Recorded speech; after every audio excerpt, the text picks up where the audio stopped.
কাৰণে মোৰ অনুৰোধ জনাইছোঁ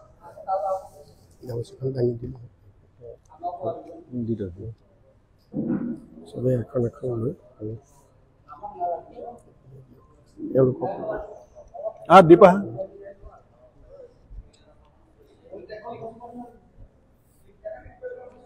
মেডিদা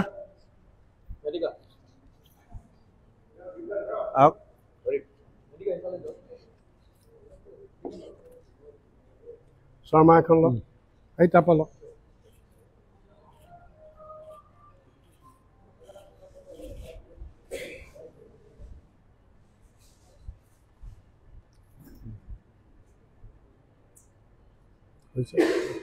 হ'ব হৈছে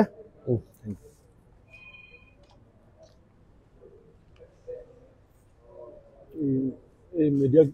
দি দিয়ক মিডিয়াক ডিষ্ট্ৰিবিউট কৰি দিয়ক চবকে এখন এখন এতিয়া এখেতক অকণ ক'ব লাগিব আমাৰ ঘোষণা পত্ৰ সন্দৰ্ভত সন্মানীয় সভাপতিসকলে কিছু বক্তব্য আপোনালোকৰ ওচৰত আগবঢ়াব মাননীয় সাংবাদিক বন্ধুসকল আৰু আমাৰ এই ঘোষণা পত্ৰ প্ৰস্তুতি কমিটিৰ সভাপতি তথা আমাৰ দলৰ প্ৰাক্তন সভাপতি শ্ৰীযুত ৰিপুণ বৰা ডাঙৰীয়া আমাৰ উপসভাপতি শ্ৰীযুত নিপেন ঠাকুৰীয়া ডাঙৰীয়া মিডিয়া সেলৰ চেয়াৰমেন শ্ৰীযুত বেদব্ৰত বৰা ডাঙৰীয়া আৰু আমাৰ এই ঘোষণা পত্ৰ কমিটিখনৰ সদস্য প্ৰফুল্ল দাস ডাঙৰীয়া অৰূপজ্যোতি ভূঞা ডাঙৰীয়া আপোনালোক সকলোৱে জানে যে স্বাধীনতাৰ পিছত মহামানৱ মহাত্মা গান্ধীয়ে এষাৰ কথা কৈছিল যে আজি আমি দেশে ৰাজনৈতিক স্বাধীনতা পাইছোঁ ভাৰতবৰ্ষৰ আটাইতকৈ ভিতৰুৱা গাঁৱৰ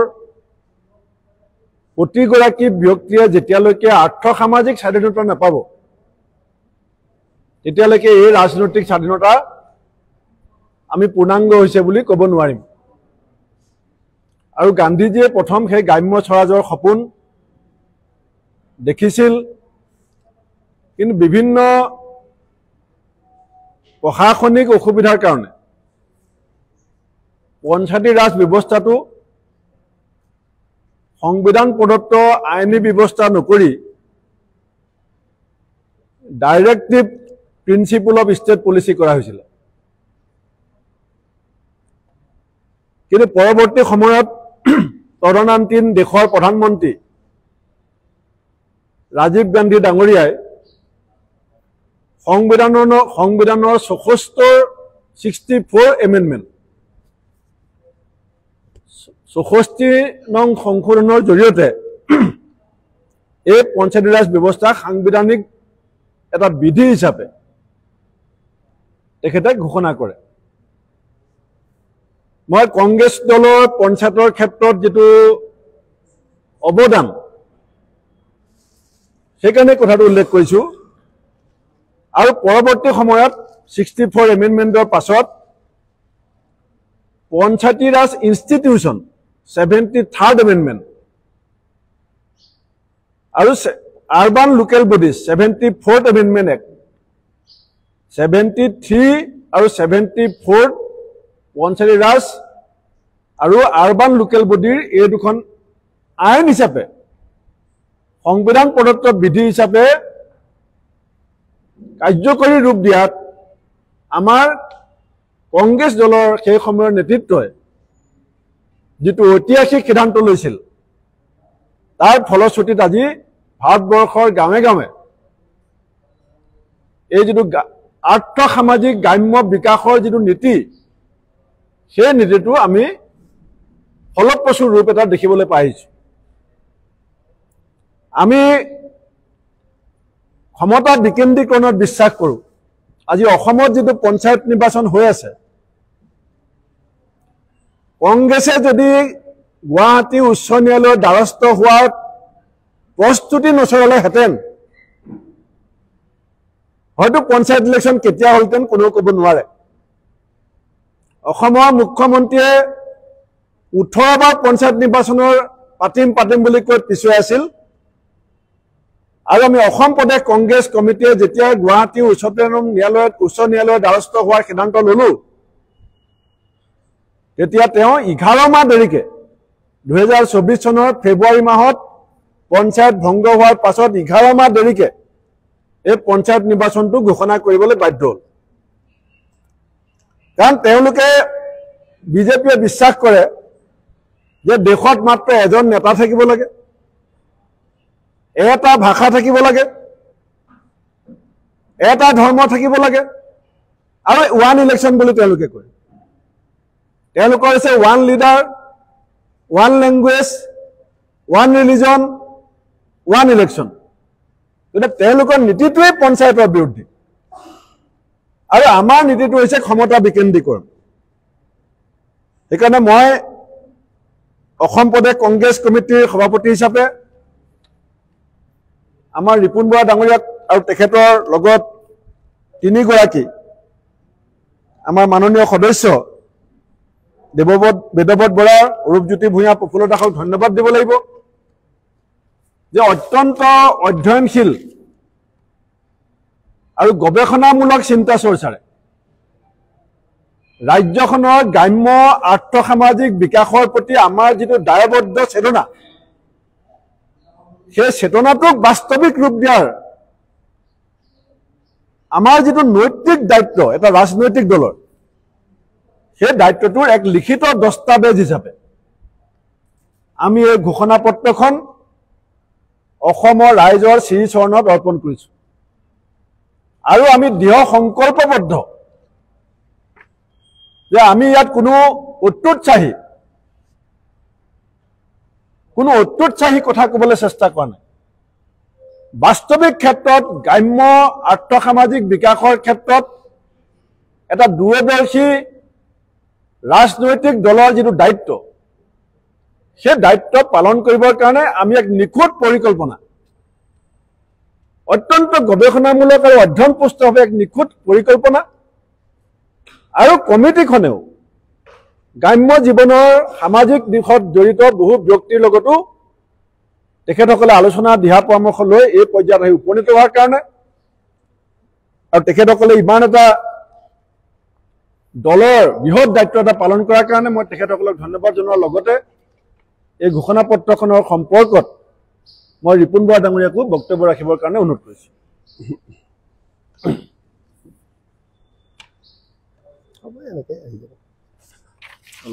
ধন্যবাদ আমাৰ অসম প্ৰদেশ কংগ্ৰেছ কমিটিৰ সভাপতি ডাঙৰীয়া আৰু মোৰ সহকৰ্মীসকল ক্ৰমে নিপেন ঠাকুৰীয়া ডাঙৰীয়া আৰু আমাৰ ঘোষণা পত্ৰৰ অন্যান্য সদস্যসকল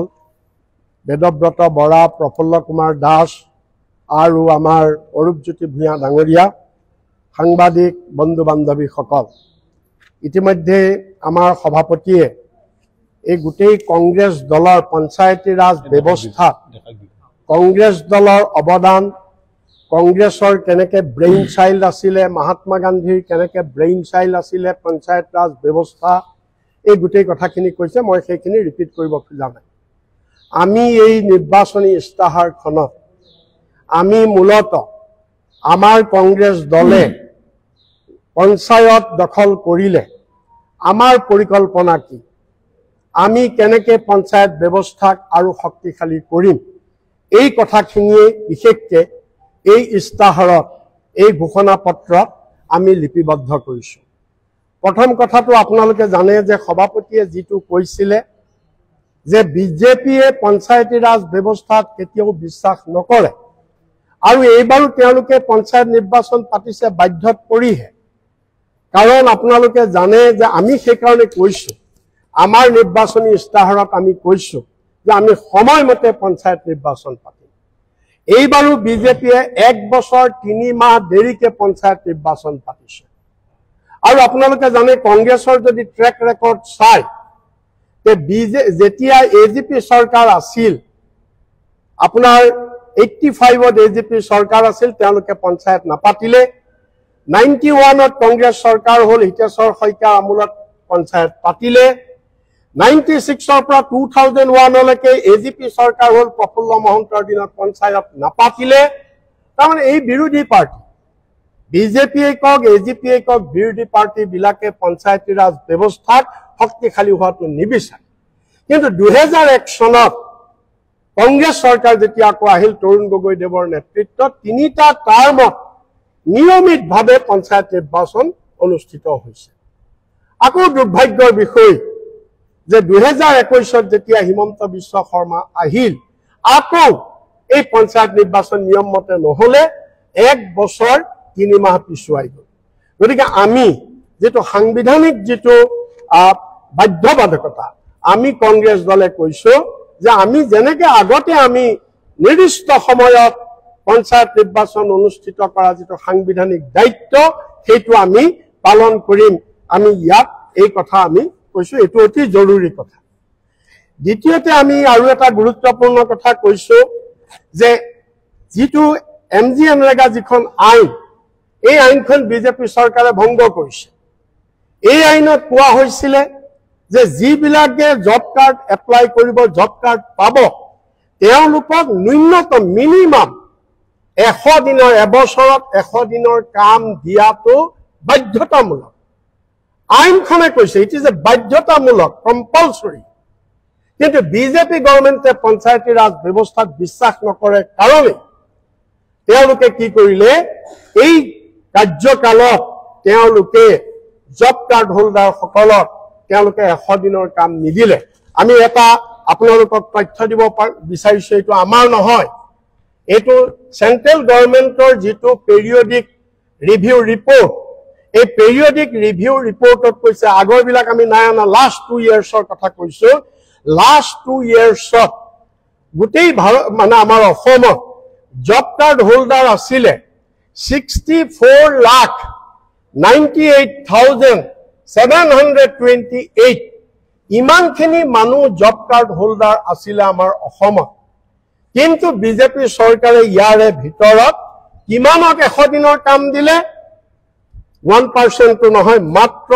6,402 6,402 জনকহে মাত্ৰ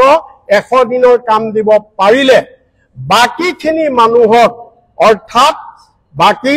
64,98,728 মানুহৰ ভিতৰত মাত্ৰ 6,000 মানুহে কাম পালে 100 দিনৰ বাকি কোনো মানুহে 100 দিনৰ কাম নাপালে গতিকে এইটো এটা আইনখনত ভংগটো কৰিলে আৰু দ্বিতীয়তে এই 100 দিনৰ মজুৰি লৈ আমাৰ মানুহৰ ক্ৰয় ক্ষমতা আমাৰ মানুহৰ পাৰ ক্যাপিটা ইনকাম আমাৰ মানুহৰ দুখীয়া মানুহৰ গাঁৱৰ মানুহৰ দুপইচা ইনকামৰ ৰাস্তাটো বিজেপি চৰকাৰে বন্ধ কৰি দিলে গতিকে আমি সেই কাৰণে এই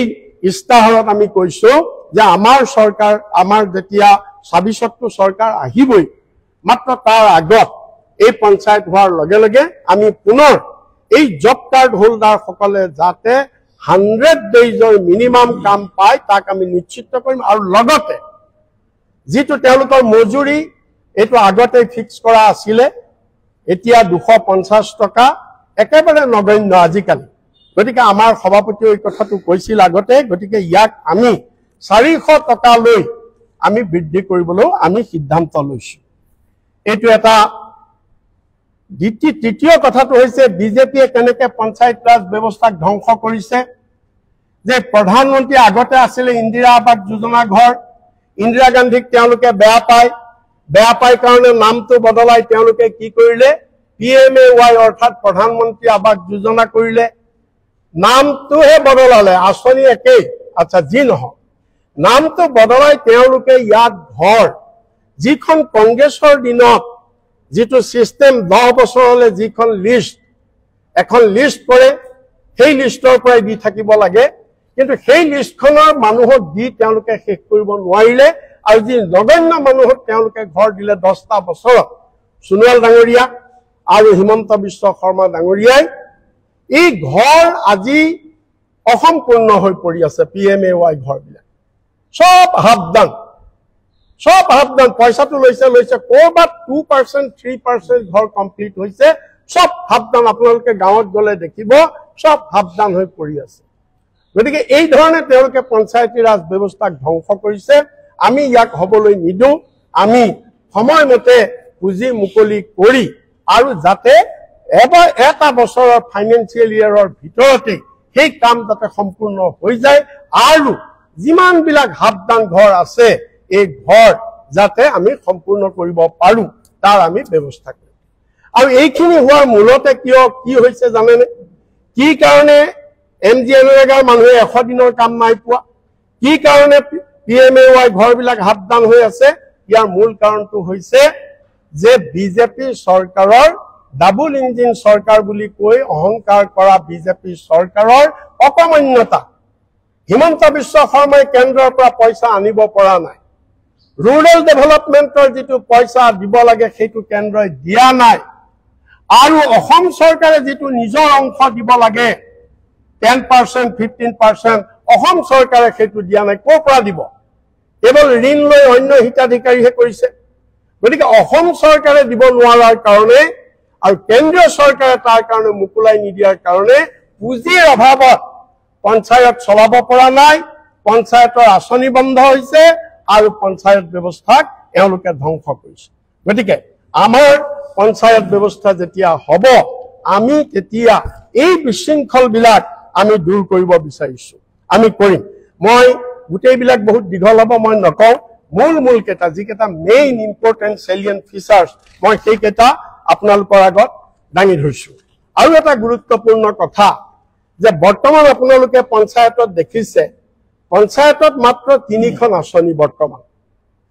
3খন আঁচনি কি আঁচনি নাম্বাৰ 1 PMAY আঁচনিখন ঘৰ সেইখনৰ অৱস্থা কি হৈছে আপোনালোকক কৈছো নাম্বাৰ 2 হৈছে যে নাম্বাৰ 2 টো তেওঁলোকৰ বাকি দুখন আঁচনি হৈছে এখন হৈছে তেওঁলোকে এতিয়া অৰুণোদয় দিছে অৰুণোদয় অকল মহিলাসকলক দিছে তাকো সকলো মহিলাই নাই পোৱা আৰু তৃতীয়খন আঁচনি হৈছে তেওঁলোকে এই যে কৈছে লাখপতি বাইদেউ বুলি তাৰ বাহিৰে একো আঁচনি পঞ্চায়তে দিব পৰা নাই একো আঁচনি পঞ্চায়তৰ নাই গতিকে আমাৰ পঞ্চায়ত ব্যৱস্থা যেতিয়া হ'ব তেতিয়া আমি পুনৰ এই পঞ্চায়তত মূল মানুহ কোনখিনি যিখিনি ডাউন ট্ৰেডেন মানুহ গাঁৱৰ আটাইতকৈ পৰেষ্ট অফ দি পৰ কোনখিনি মানুহ সেইখিনি মানুহৰ কাৰণে কংগ্ৰেছে বিভিন্ন ধৰণৰ আঁচনি পঞ্চায়তৰ যোগেদি প্ৰৱৰ্তন কৰিছিল কোনবিলাক মানুহ মই এক্সাম্পল হিচাপে কৈছো দিন হাজিৰা কৰা মানুহ ঠেলা চালক ৰিক্সা চালক নাপিত ধুবা দৰ্জি ৰাজমিস্ত্ৰী কাঠমিস্ত্ৰী গাড়ী চালক motor cycle rickshaw mobile mechanic electrician plumber hotel বা দোকানত কাম কৰা মানুহৰ ঘৰত কাম কৰা লগোৱা শাক পাচলি বেপাৰী মাছ বেপাৰী মাংস বিক্ৰেতা এই যে এনেকুৱা ধৰণৰ সৰু সৰু ব্যৱসায় কৰি পেটে ভাতে যিবিলাক মানুহ চলি আছে সেইখিনি মানুহৰ কাৰণে পঞ্চায়ত সেইখিনি মানুহ গাঁৱত আছে সেইখিনি মানুহক ফৰেষ্ট অফ দি পৰ সেইখিনি মানুহক ডাউন ট্ৰেডেন মানুহ কিন্তু সেইখিনি মানুহৰ কাৰণে বিজেপি চৰকাৰে কোনো ধৰণৰ আঁচনি পঞ্চায়তত নাই এতিয়া পঞ্চায়তৰ মাত্ৰ 3খন আঁচনি আৰু যেতিয়া আমাৰ কংগ্ৰেছ চৰকাৰ আছিল তেতিয়া এই আটাইতকৈ গ্ৰাছ ৰুটৰ এই খাটি খোৱা মানুহবিলাকৰ কাৰণে বিভিন্ন ধৰণৰ আঁচনি আমি কংগ্ৰেছে প্ৰৱৰ্তন কৰিছিল তেওঁলোকৰ স্বাৱলম্বিতাৰ কাৰণে তেওঁলোকৰ ইকনমিক আপলিফমেন্টৰ কাৰণে গতিকে সেই কাৰণে আমাৰ পঞ্চায়ত ব্যৱস্থা যেতিয়া হ'ব কংগ্ৰেছৰ সংখ্যাগৰিষ্ঠতা পোৱাৰ পিছত আৰু ইয়াৰ 9 মাহ 8 মাহৰ পিছত যেতিয়া 26ত যেতিয়া আমাৰ চৰকাৰ হ'ব আমি এই পঞ্চায়তৰ যোগেদি আমি এই ডাউন ট্ৰেডেন মানুহ যিখিনি আটাইতকৈ দৰিদ্ৰ মানুহ সেই মানুহখিনি সামৰি আমি সেই মানুহখিনিৰ আৰ্থ সামাজিক উন্নয়নৰ কাৰণে আমি সেই মানুহখিনিৰ কাৰণে বিভিন্ন ধৰণৰ আমি আঁচনি আমি প্ৰণয়ন কৰিম আৰু দুটা ইম্পৰ্টেন্ট যে আমাৰ কংগ্ৰেছৰ দিনত আমি পঞ্চায়ত প্ৰতিনিধিসকলৰ কাৰণে এটা পাৰিতোষিক ঘোষণা কৰিছিলোঁ কিন্তু সোণোৱাল চৰকাৰেও ইয়াক কাৰ্যকৰী নকৰিলে আৰু হিমন্ত বিশ্ব চৰকাৰেও ইয়াক কাৰ্যকৰী নকৰিলে গতিকে আমি পুনৰ আমাৰ এই ঘোষণা পত্ৰত আমি এই কথাটো আকৌ দ্ব্যৰ্থহীন ভাষাৰে কৈছো যে আমাৰ কংগ্ৰেছৰ পঞ্চায়তে সংখ্যাগৰিষ্ঠতা পোৱাৰ পিছত পঞ্চায়ত প্ৰতিনিধিসকলৰ কাৰণে তদানীন্তন কংগ্ৰেছ চৰকাৰে যি পাৰিতোষিক ঘোষণা কৰি থৈ গৈছিল সেই পাৰিতোষিক ব্যৱস্থা আমি পুনৰ প্ৰৱৰ্তন কৰিম আৰু শেষত আৰু বহুত আছে মই সেইখিনি নকওঁ ইয়াত লিখা আছে আৰু লাষ্টৰটো হৈছে কি যে বৰ্তমান পঞ্চায়ত ব্যৱস্থাত যিটো ৰাজনৈতিক হস্তক্ষেপ আপোনালোকে দেখিছে বিজেপি চৰকাৰ সবতে হস্তক্ষেপ কিন্তু এই পঞ্চায়তৰ ওপৰত গাঁৱৰ প্ৰতিনিধিসকলৰ পতা এই স্থানীয় নিকায় এইখিনিতো বিজেপি আজি সকলো ক্ষেত্ৰত হস্তক্ষেপ কৰিছে তেওঁলোকৰ এমএলএ তেওঁলোকৰ মন্ত্ৰী তেওঁলোকৰ নেতা পালি নেতাই পঞ্চায়ত প্ৰতিনিধিৰ কোনো স্বাধীনতা নাই পঞ্চায়ত প্ৰতিনিধিয়ে কোনো এটা আঁচনি ল'ব নোৱাৰে এজনী মহিলাৰ নাম পঞ্চায়ত প্ৰতিনিধিয়ে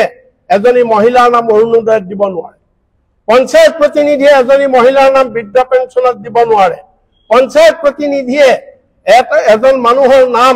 IAY ঘৰত PMAY ঘৰত হিতাধিকাৰী বুলি লিখিব নোৱাৰে মানে ইমানেই তেওঁলোকৰ স্বতন্ত্ৰতা নাই ইমানেই তেওঁলোকৰ স্বতন্ত্ৰতা নাইকিয়া গতিকে সেইকাৰণে আমি এই ৰাজনৈতিক হস্তক্ষেপ যাতে কোনো কাৰণত পঞ্চায়ত প্ৰতিনিধিৰ যিটো স্বতন্ত্ৰতা সংবিধানে যিটো দিছে তেওঁলোকক সেইটোত কোনো ধৰণৰ আমাৰ কংগ্ৰেছে হস্তক্ষেপ নকৰে আগতেও কৰা নাই এতিয়াও নকৰে গতিকে তেওঁলোকক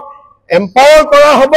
তেওঁলোকৰ স্বাধীনতাত তেওঁলোকৰ সাংবিধানিক অধিকাৰত কোনো ৰাজনৈতিক হস্তক্ষেপ কৰা নহব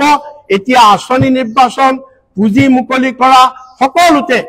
বিজেপিৰ ৰাজনৈতিক হস্তক্ষেপ এই হস্তক্ষেপৰ পৰা আমি পঞ্চায়তক মুক্ত কৰি এখন ইণ্ডিপেণ্ডেণ্ট স্থানীয় নিকায় এখন ইণ্ডিপেণ্ডেন্ট স্বতন্ত্ৰ স্থানীয় নিকায় হিচাপে আমি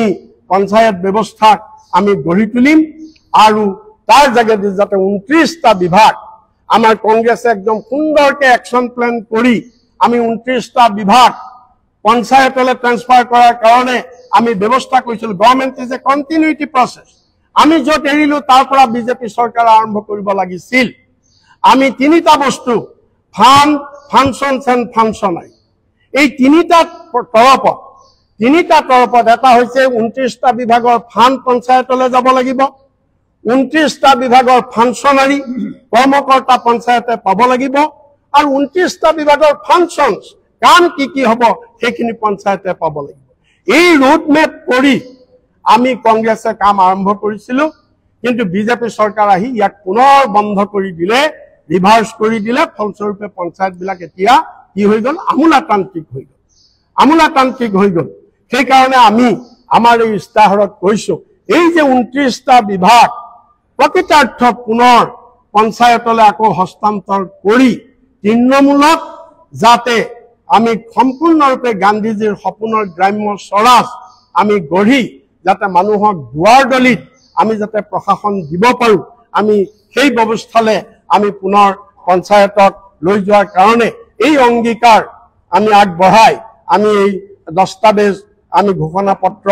আমি অসম আপোনালোকৰ যোগেদি আমি অসমৰ ৰাইজৰ হাতলৈ আমি দিছো আৰু আমাৰ দৃঢ় বিশ্বাস অসমৰ ৰাইজে কংগ্ৰেছে দিয়া কংগ্ৰেছৰ যেহেতু আগৰ ইতিহাস তেওঁলোকে জানে যে কেনেকৈ আমি পঞ্চায়তী ৰাজ ব্যৱস্থা শক্তিশালী কৰিছিলো এইখিনি কথা চাই নিশ্চয় এইবাৰ পঞ্চায়ত নিৰ্বাচনত নিশ্চয় ৰাইজে আমাৰ কংগ্ৰেছ দলৰ সমৰ্থিত প্ৰাৰ্থীসকলক সমৰ্থন আগবঢ়াব জয়যুক্ত কৰিব এই আহ্বান জনাই মোৰ বক্তব্যখিনি মই ইয়াতে সমাপ্ত কৰিছো ধন্যবাদ হ'বনে পিডিএফত আপোনালোকক কপিবিলাক সকলো দি দিয়া হৈছে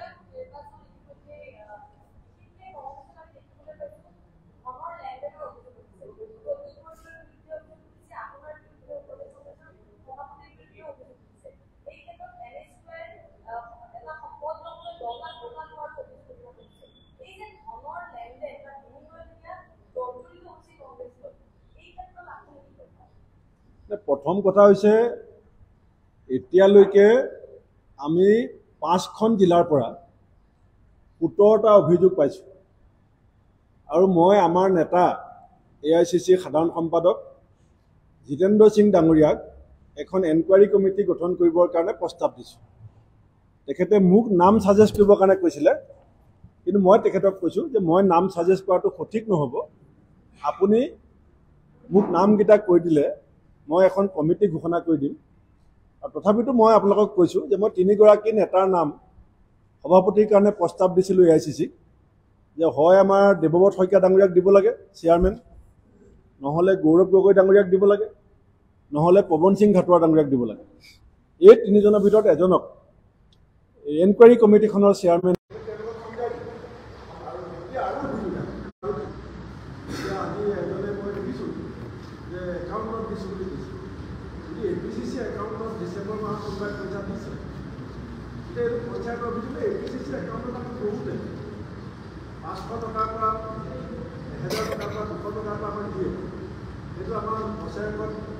আমি ৰিপৰ্টটো দিলোঁ গতিকে একাউণ্টত আমি লওঁ আপোনালোকে দিলোঁ আমি একাউণ্টৰ জৰিয়তে কিছু চান্দা প্ৰগতিৰ ৰাইজৰ লওঁ তাৰ বাদে যিখিনি অভিযোগ আহিছে সেইখিনি আমি এনকুৱাৰী কমিটিক দি পেলাই আমি যি কঠোৰতম শাস্তি আমি দিব লাগে মই আপোনালোকক কথা দিছোঁ যে পঞ্চায়তৰ কাউণ্টিং হোৱাৰ আগতেই দলৰ কিছু নেতা একাউণ্ট দি দিলোঁ আমি যদি কিবা পাৱাৰ দিছোঁ যে ক্ষমতা বিকেন্দ্ৰীকৰণ হ'ল তাৰমানে তেওঁক ক্ষমতা দিয়া হ'ল ক্ষমতা দিয়া ক্ষমতা পোৱা মানে দায়িত্ব ল'ব গতিকে আমি কাউণ্টিঙৰ আগতে কিছু মানুহৰ ক্ষেত্ৰত যিটো স্পেচিফিক অভিযোগ আমি পাইছোঁ সেইখিনি আমি কাউণ্টিঙৰ আগতেই একশ্যন ল'ম আপোনালোকৰ যিহেতু যিটো অভিযোগ উঠি আছে টকা লেনদেন বুলি ক'লেই এইখিনি সময়ত দেখা গৈছে যে কংগ্ৰেছৰ দলীয় টিকট সংবাদ মাধ্যমৰ ক্ষেত্ৰতে হাতত পৰিছে গোটেই বিষয়টোলৈ কি ভাবে যে এইটো একো দলীয় টিকেট নহয় বিলখন মই চাইন কৰি দিছোঁ মই বিলখনখন চাইন কৰি পেলাই দিছোঁ তাত আকৌ বিলখনৰ লগত এই ফৰ্মখনত ডিষ্ট্ৰিক্ট প্ৰেচিডেণ্টে চাইন কৰি নমিনেশ্যনটো দিব লাগে সেইখনৰ ফটোকপি এটা মাৰি আপোনাৰ হোৱাটছআপত কোনোবাই দিয়া দিব এইটো টিকেট নুবুজায় হোৱাটছআপ নহয় এইটো আপোনাৰ অৰিজিনেল হ'ব পাৰে মই যিমান কপি লাগে প্ৰত্যেক জিলালৈকে 5টা 6টা কপি বেছিকৈ দিছোঁ চিয়াহী কৰি যাব পাৰে বৰষুণত তিতিব পাৰে কিবা কাৰণত ভুলকৈ ফিল আপ কৰিব পাৰে তাৰপৰা কোনোবাই কোনে দিছে যদি আপোনালোকে স্পেচিফিক দিয়ে আজি ভাল হৈছে একশ্যন ল'ম যদি সেই কাগজখনো যদি তাৰ পবিত্ৰতাটো কোনোবাই নষ্ট কৰি কেণ্ডিডেটৰ নামটো ক'ব বিচাৰোঁ হাতো ভাল হৈছে চাওক মই আপোনাক কৈ দিছোঁ মোৰ কথা যে প্ৰত্যেক জিলাত 5 কপিকৈ বেছিকৈ দিছোঁ 1 কপি দিলেই হ'ল কেলৈ বেছিকৈ দিছোঁ মই ঘূৰি ফুৰিম ইমাৰ্জেঞ্চি কাগজখন কোনে আনিম আৰু সেইটো জিলা প্ৰেচিডেণ্টৰ হাতত দিছোঁ যদি ব্লেংককৈ লিক হৈছে কোনখন জিলাৰ পৰা পাইছোঁ বুলি যদি সাংবাদিক এজনে মোক এটা হোৱাটছআপ মেছেজ দিয়ে মই আপোনাৰ নামটো ৰাজহুৱা নকৰোঁ তেওঁৰ ওপৰত একশ্যন ল'ম এইটো ৰ'ব এটা কথা মই কৈছোঁ মই ভাল পাইছোঁ যে কংগ্ৰেছ দলৰ প্ৰাৰ্থী কেন্দ্ৰিক 17টা অভিযোগৰ ওপৰত অসমৰ সংবাদ মাধ্যম ইজ ভেৰি মাছ কনচাৰ্ণ মই আপোনালোক কৃতজ্ঞতা জনাইছোঁ কিন্তু অসমৰ এটা চেটেলাইট টিভি চেনেলত বহি 80 কোটি টকা 80 লাখ টকা 60 লাখ টকা বিজেপিৰ 2জন MLA ল'লে বুলি হোৱাৰ পিছত বিজেপিয়ে ক'ৰবাত স্পষ্টীকৰণ দিলে নে কংগ্ৰেছ দলৰ আভ্যন্তৰীণ ৰাজনীতিত অসমৰ ৰাইজক আমি জনাবলৈ বাধ্য আৰু মই আজি ৰাজহুৱাকৈ কৈছোঁ যে যদি অভিযোগ প্ৰমাণিত হয় এইটো ভূপেন বৰা আৰু anybody will make him accountable কিন্তু নহয় ৰ'ব এইটো ক'বলগীয়া আছে চিণ্ডিকেটৰ পৰা 25 লাখকৈ টকা পায় বুলি ভিডিঅ' আছে চিণ্ডিকেটৰ পৰা পীযুষ হাজৰিকাই 25 লাখকৈ টকা পায় বুলি ভিডিঅ' আছে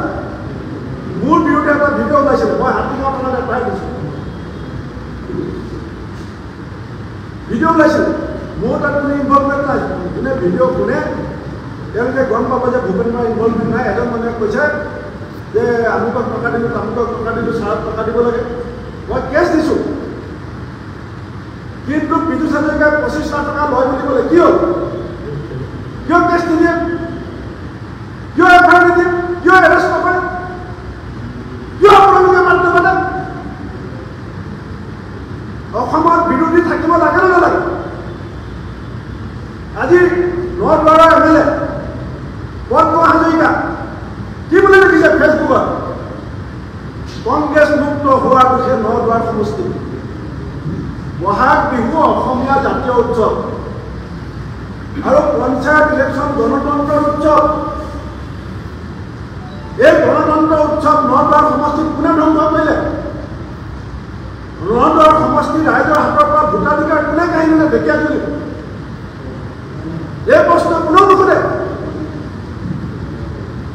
এই প্ৰশ্ন কিয় নুসুধে? মানুহ কেছ আছে, এৰেষ্ট কৰে, নমিনেশ্যনৰ আগতে পুলিচ কিয় যায়? পুলিচ বাট শুই আছিলে। নমিনেশ্যনৰ আগতে পুলিচে কিয় যাবলগীয়া হ'ল? 4খন থানাৰ অচি গৈছে মোৰ ব্লক প্ৰেচিডেণ্টৰ ঘৰত। মোৰ ব্লক প্ৰেচিডেণ্টৰ ঘৰত 4খন থানাৰ অচি যাব লাগে কিয়? ডকাইত নেকি? ইমান ঘটনা হৈ আছে গুৱাহাটীত। 5জনী অসমীয়া গাভৰু ছোৱালী 5 দিনত মৰিল। কোনে খাব ল'লে? কিন্তু যেতিয়া কংগ্ৰেছৰ কোনোবা জিলা পৰিষদৰ নমিনেশ্যন দিছে, তাৰ ডিএমক বিচাৰি পেলাই ৰাতিটো 5খন থানাৰ অচি মোৰ ব্লক প্ৰেচিডেণ্টৰ ঘৰলৈ লৈ আছে। মই আপোনালোকক হাত জোৰ কৰিছোঁ বন্ধুসকল, কংগ্ৰেছৰ প্ৰত্যেকটো ভুল আপোনালোকে উদঙাই দিয়ক। কংগ্ৰেছৰ সভাপতিৰ প্ৰত্যেকটো বেয়া কাম আপোনালোকে উদঙাই দিয়ক। আমি আপোনালোকক ধন্যবাদ দিম। কংগ্ৰেছ দলটো চাফা কৰাৰ দায়িত্ব, দলটোত থকা খেলি মেলি আঁতৰোৱাৰ দায়িত্ব আপোনালোকেও লওক। আৰু আমি আপোনালোকৰ কথা মানি ল'ম। 11 মে'ৰ আগত একাউণ্টেবিলিটি ফিক্স কৰি বিচাৰ কৰি দিম। কিন্তু গভৰ্ণমেণ্টক কোনে কৰিব? এছকাৰ্ট বেংক ধ্বংস, এপেক্স বেংক ধ্বংস কেনেকৈ হৈ আছে? গভৰ্ণমেণ্টক কোনে খুলিব যে নগাঁও সমষ্টিত এই গোটেই বৃহত্তৰ লাখ লাখ মানুহৰ ভোটাধিকাৰ কিয় কাঢ়ি লোৱা হ'ল? ঢেকীয়াজুলিত কোনে খুলিব? এইখিনি কি অকল আমাৰ দায়িত্ব নেকি? এইখিনি কথাৰ কাৰণে আপোনালোক সকলোৱে বিহাৰ বনাব নিবিচাৰিব অসমত, ত্ৰিপুৰা বনাব বিচাৰিছে অসমত। কালি মুখ্যমন্ত্ৰীয়ে কি কৈছে? কিমান পাতল কথা কৈছে এজন মুখ্যমন্ত্ৰীয়ে। কৈছে কেইখনমান থানাত হৈছে, কেইখনমান গাঁৱত হৈছে, 2000 গাঁৱত পঞ্চায়ত হৈছে, কেইখনমান গাঁৱত হ'লে গোটেইটো আমাক দুখ দিলে নহ'ব। তাৰমানে তেওঁ 2000খন গাঁৱৰ দায়িত্ব ল'ব নোৱাৰে যদি মুখ্যমন্ত্ৰী কিয় হৈ আছে? 2000খন গাঁৱত যদি তেওঁ পঞ্চায়ত নিৰ্বাচন পাতিব নোৱাৰে, 2টা ফেজ কৰিছে, 5টা ফেজ কৰিলে। পঞ্চায়ত নিৰ্বাচন তেওঁ কালি কি কৰিলে? যে 2000খন গাঁৱত পঞ্চায়ত হৈছে, গতিকে ইমান আমি কেনেকৈ চম্ভালিম? 4-5টা উদাহৰণ কংগ্ৰেছে দিছে। 4-5টা উদাহৰণ আমি দিছোঁ। আপুনি কি ষ্টেপ একশ্যন ল'লে? আপুনি জড়িত আছে। আপোনাৰ দিলীপ শইকীয়া নহয়, অকল বিজেপিৰ ভিতৰত যিবিলাক মানুহে অসমক ভাল পায়, সেইবিলাক মানুহে চিণ্ডিকেটৰ ভ্ৰষ্টাচাৰ, এই এপেক্স বেংক ধ্বংস কৰা মানুহবিলাকৰ দলত শাস্তি দিব বিচাৰিছে। বিজেপিৰ ভিতৰত থকা অসম প্ৰেমীসকলে এতিয়া সাৰ পাইছে। আৰু সেইকাৰণে মুখ্যমন্ত্ৰীয়ে ভাবিছে যে কিছুমান এলেকাত যদি বিজেপি হাৰি যায়, দিলীপ শইকীয়াই মোৰ চকীখন লৰাই দিব। গতিকে মই চলে বলে কৌশলে ধনবল বাহুবল পুলিচ চবকে লগাই দি পেলাই আজি আমাৰ প্ৰাৰ্থীবিলাকক ভোটগ্ৰহণ কৰাৰ কাৰণে সিদ্ধান্ত কৰিছে। এই কথা মই আপোনালোকৰ মাধ্যমেৰে অসমৰ ৰাইজক কৈছোঁ। আৰু অসমৰ ৰাইজ সচেতন ৰাইজ, অসমৰ ৰাইজে কঠিন সিদ্ধান্ত কঠিন সময়ত লৈ পেলাই এই যি চৰকাৰৰ ক্ষমতাৰ মূৰত ধৰিছে, মূৰে বলি কাঢ়িছে, লুটপাট দুৰ্নীতি ভ্ৰষ্টাচাৰৰ শীৰ্ষতে চৰকাৰে যেনেকৈ আৰোহণ কৰিছে, ইয়াৰ বিচাৰ অহা পঞ্চায়ত নিৰ্বাচনৰ ভোটৰ দিনাখন অসমৰ ৰাইজে দিব বুলি ৰাইজৰ ওচৰত মই দৃঢ়ভাৱে বিচাৰিম। নিৰ্বাচনৰ পূৰ্বে বহু জেগাত দেখা গৈছে বিজেপিয়ে বিভিন্ন আনকণ্টেষ্টেড জিকিছে, য'ত আপোনালোকে টিকেট দিব পৰা নাই। তাৰ কাৰণ কি ভয় আপুনি ক'ত আমি টিকেট দিব পৰা নাই? আপুনি নাম কওকহে। আপোনালোকে এইবিলাক কথা দেখাব। আপুনি প্ৰশ্ন উলিয়াল নহ'ব, আপুনি গধূলি দেখাব। মই কি নগৰত বন্দুক ফুটাইছে, আপোনালোকে দেখাইছে। কেছ দিলোঁ, কেছ নোলায়। ঢেকীয়াজুলিত কি হৈ আছে? মন্ত্ৰী গাড়ী ঘৰত, মন্ত্ৰী পিয়ে গাড়ী ভিডিঅ' আমি আপোনালোকক দিছোঁ। মন্ত্ৰীৰ পিয়ে গাড়ী ভিডিঅ' মই আপোনালোকক দিছোঁ। এতিয়াও আপুনি কোনে উলিয়াব? কোনে বিচাৰ কৰিব?